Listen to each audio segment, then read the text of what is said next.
How to add technical indicators in Exness. First of all, open the app on your device and make sure you are logged in.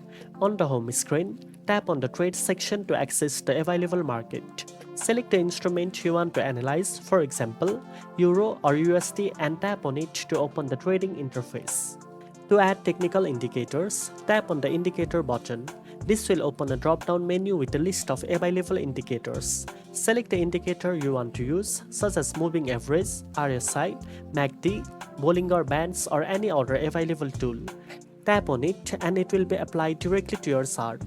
For advanced charting features, tap on More Indication and hit Switch Now when asked to switch to the TradingView terminal, where you can access more indicators and enhanced chart tools. You can adjust the indicator settings such as period, color, or type according to your trading strategy.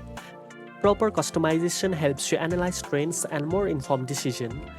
After adding and configuring the indicators, you can analyze market trends, identify potential entry and exit point, and plan your buy or sell orders accordingly.